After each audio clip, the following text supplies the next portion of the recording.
کرتے ہیں موت لے کے آ جاتی زندگی مدینے میں، یعنی اگر وہاں موت آتی تو موت موت نہیں بلکہ زندگی ہوتی، اور میں موت سے گلے مل کر زندگی میں مل جاتا، یعنی اس کا استقبال کرتا، اس کا استقبال کر کے اسے خوش آمدید کہتا۔ حضرات یقیناً مرنا سب کو ہے، اور ابھی آپ نے نماز جنازہ پڑھی تو یقیناً موت آنی ہے، سب کو آنی ہے، لیکن آپ نے ہم نے کیا کبھی سوچا کہ ایک بندہ مومن جب مر جاتا ہے اس کا درجہ، اس کا مقام، اس کا مرتبہ جب تک زندہ رہتا ہے تب تک تو رہتا ہی ہے، مرنے کے بعد اور بڑھ جاتا ہے، مرنے کے بعد اس کا درجہ اور بڑھ جاتا ہے۔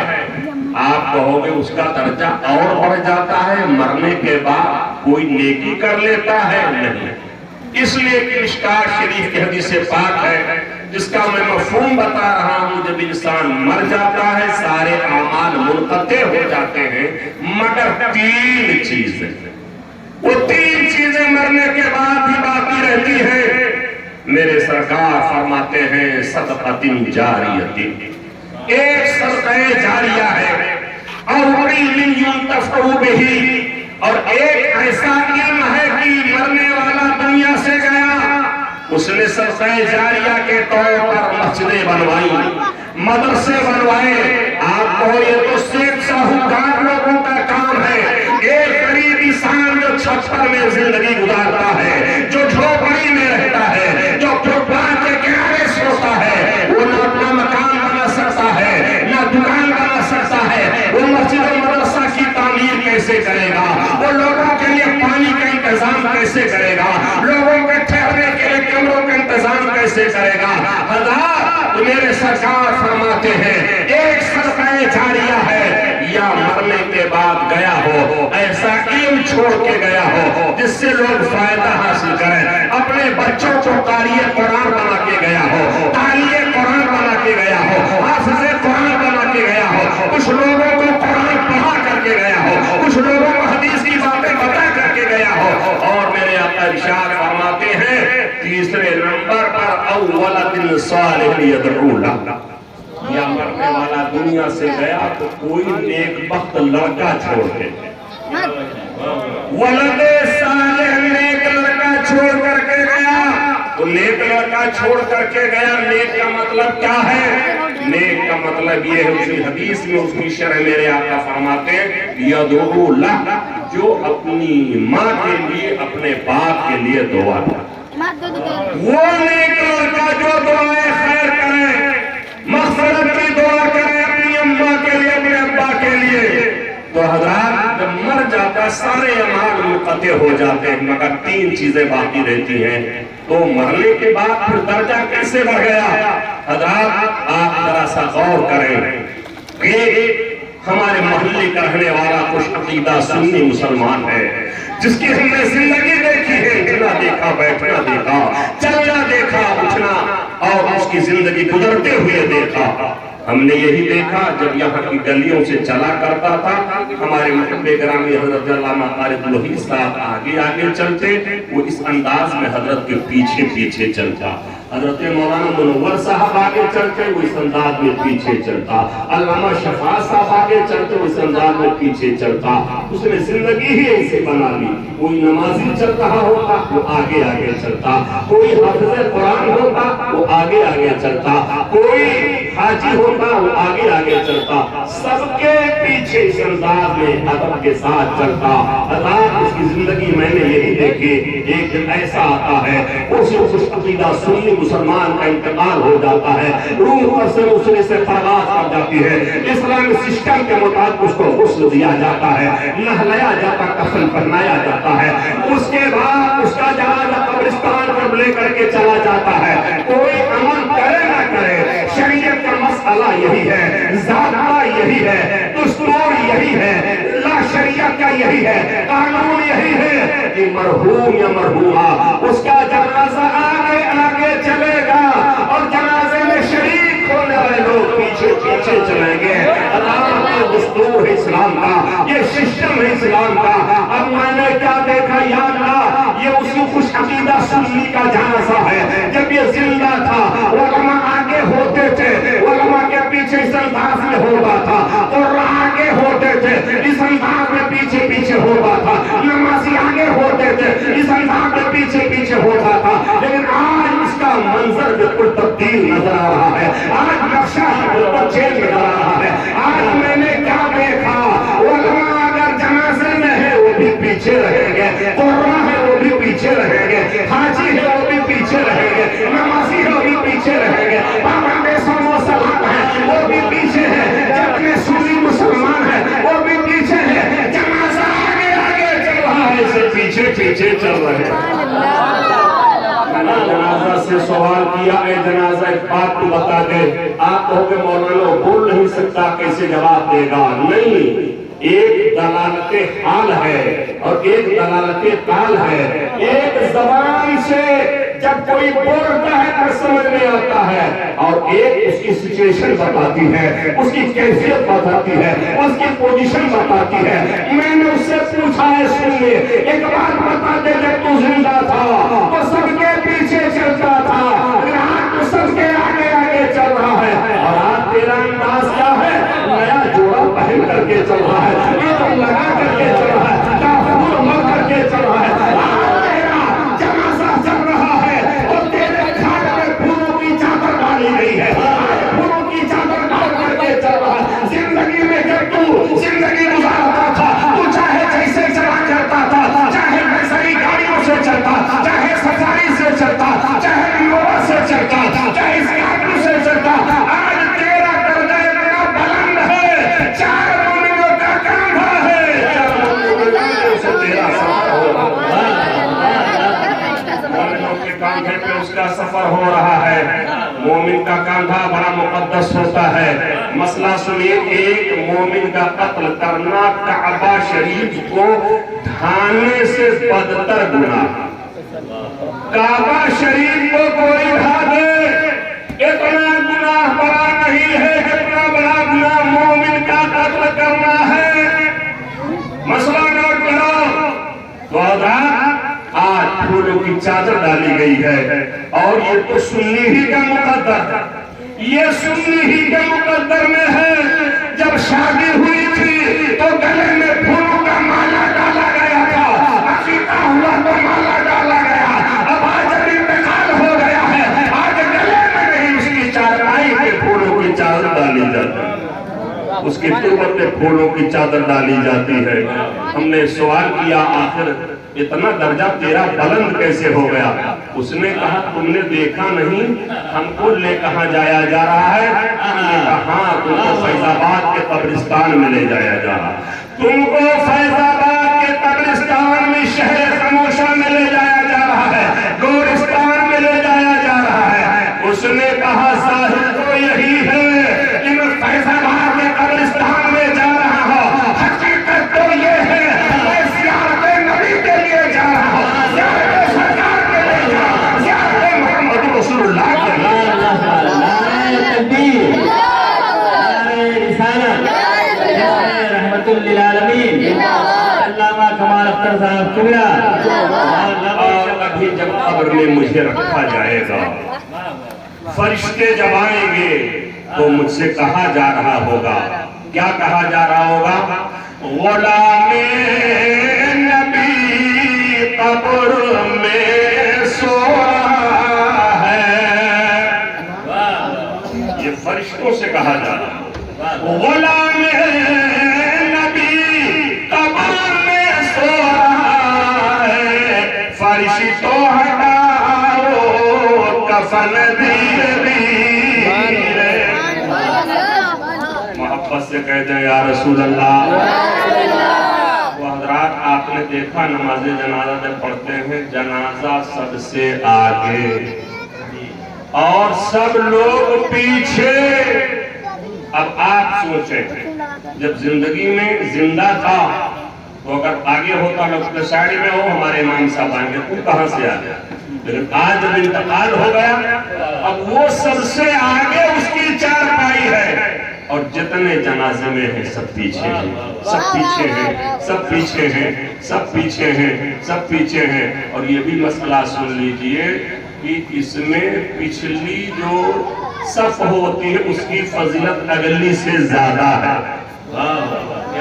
پچھلی صف کی فضیلت اگلی سے زیادہ ہے۔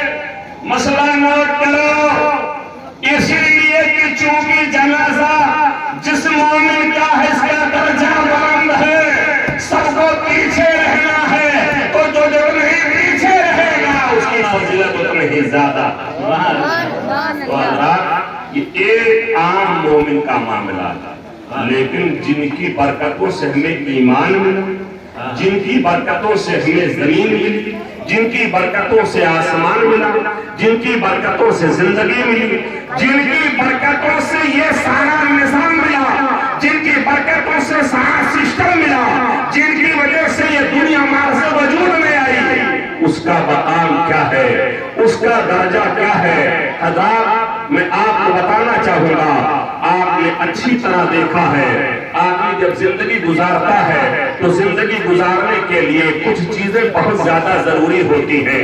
ایک تو کھانا ہے، ایک تو کپڑا ہے، ایک تو مکان ہے۔ کھانے میں آدمی کبھی کبھی ہم نے دیکھا ہے، بلکہ اکثر مشاہدہ ہوتا ہے، لوگ معمولی کھانوں پر بھی زندگی گزار لیا کرتے ہیں۔ کچھ ایسے بھی لوگ ہوتے ہیں جو اچھے کھانا ہی کھانا ہمیشہ یہ سمجھتے یہی ضروری ہے۔ اور کپڑے کا معاملہ بھی دیکھا جاتا ہے، کپڑے میں بھی آدمی کم سے کم پر کفایت کر لیتا ہے، لیکن یہ ذوق انسانی ہے۔ آدمی مکان بناتا ہے تو سوچتا ہے بہت ٹھیک مکان بن جائے، بہت اچھا مکان بن جائے، خوبصورت مکان بن جائے۔ ہم نے تو چرا محمد پور میں دیکھا ہے، کئی سال تک جھوپڑی رہتی ہے، کئی سال تک کھپڑے کا مکان دیکھا ہے۔ میں نے لوگوں سے کہا بھی، میں جب سے آیا ہوں 23 سال گزر گئے، یہ کھپڑا ہی نظر آ رہا ہے، کہا مولانا بنے گا تو شاندار محل بنے گا، اور یقین میں نے دیکھا جب بنا ہے تو شاندار بلڈنگ بنی ہے، شاندار حویلی بنی ہے۔ یہ تو زمین میں نے ذکر کیا،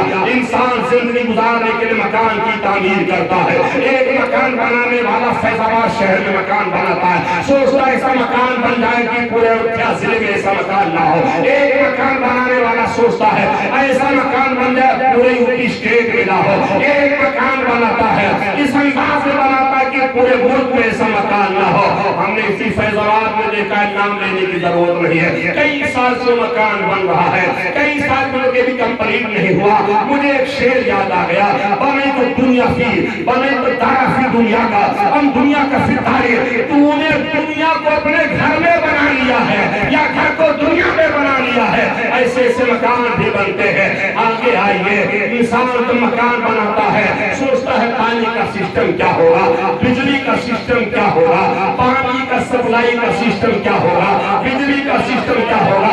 آج بجلی کے لیے بڑی بڑی بتیاں ہیں، یہاں دیکھ رہے ہیں بڑی بڑی مرکری ہمارے سامنے ہے جس کے ذریعے روشنی حاصل کیا کرتے ہیں۔ وہ زمانہ اچھی طرح ہمیں بھی یاد ہے، حضرت کو بھی یاد ہے، ہم لوگ مدرسے میں پڑھا کرتے تھے، مادری میں جب تو اسلامیہ قصبہ نہیں میں نے تعلیم مکمل حاصل کی ہے، چراغ جلاتے تھے یا تو لالٹین جلاتے تھے، لیمپ سے آگے کبھی نہیں بڑھ سکے تھے، بلب جو لگا تھا لائٹ کبھی آتی تھی اکثر گول رہتی تھی۔ یہ اس زمانے کی بات ہے، اب تو حالات بڑے اچھے ہو گئے۔ حضرات اب آئیے ذرا سا آگے بڑھیے، پانی کا معاملہ کیا تھا؟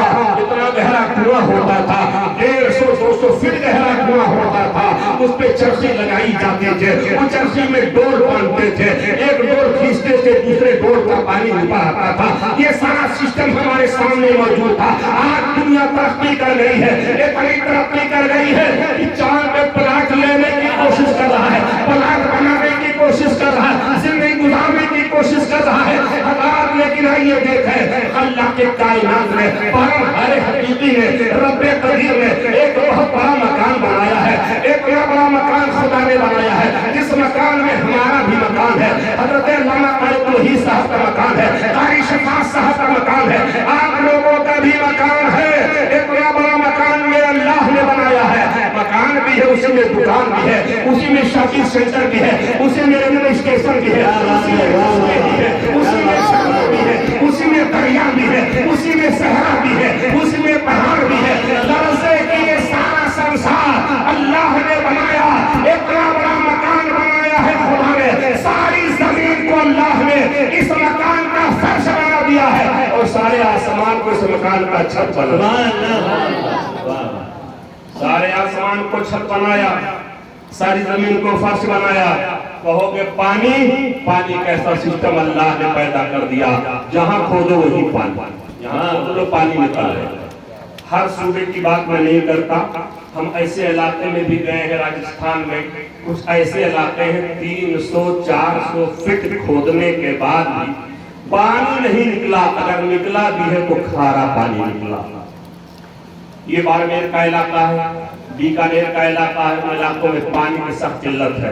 ادھر کے لوگ ادھر جب آتے ہیں پمپنگ سے دیکھتے ہیں تو ادھر دیکھتے رہے کہیں آیا یہ پانی کی فرق ہے۔ تو ہمارے یہاں تو یہ ہے جہاں کھودو وہی پانی، چشمے آپ کے لیے، جھرنے آپ کے لیے، دریا آپ کے لیے، تالاب آپ کے لیے، سمندر آپ کے لیے۔ پورے روئے زمین میں 4 حصہ کیا جائے، 3 حصے میں پانی ہے، 1 حصے میں خشکی، ایسا سسٹم بنایا گیا۔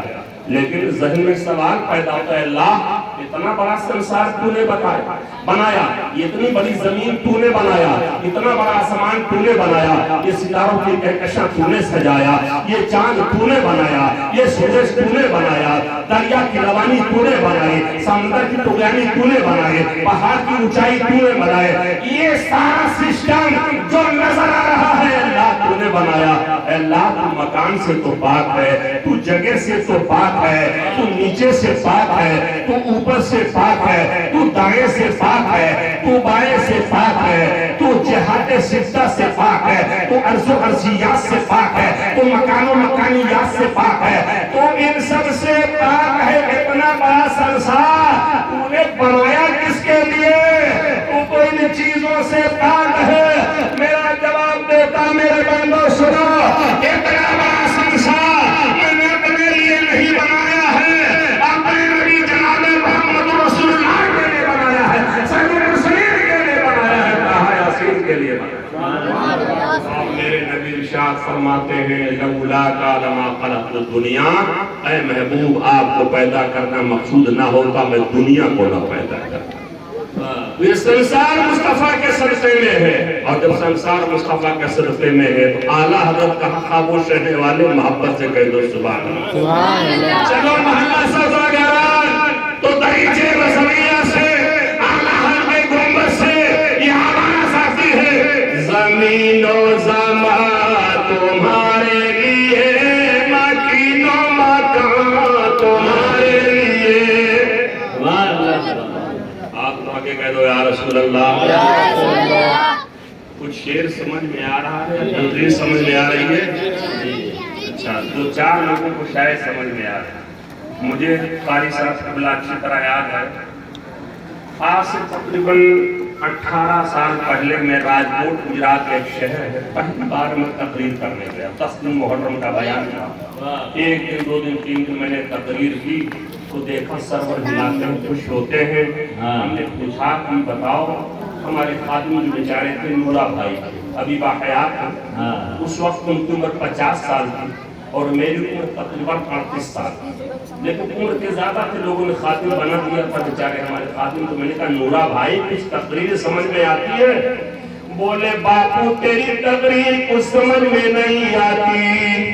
انہوں نے جو اپنے انداز میں کہا میں نے دل ہی دل میں پڑھا، الہی خیر کردانی بہتر شاہد جیلانی، الہی خیر کردانی بہتر شاہد جیلانی، یا اللہ ابھی 3 دن گزرے ہیں، 9 روز باقی ہے، ان کے سمجھ میں کچھ آتا نہیں ہے۔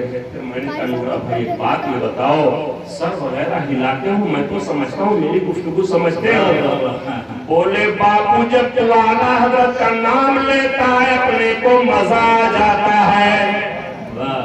آپ کا معاملہ ایسا نہیں ہے، لیکن اعلیٰ حضرت پہ جو وجد ہونا چاہیے وہ وجد میں نہیں دیکھ رہا ہوں۔ محبت سے کہہ دو یا رسول اللہ۔ اعلیٰ بول پڑے، زمین و زمان تمہارے لیے، مکین و مکان تمہارے لیے، زمین و زمان تمہارے لیے، مکین و مکان تمہارے لیے، چنین و چنا تمہارے لیے، بنے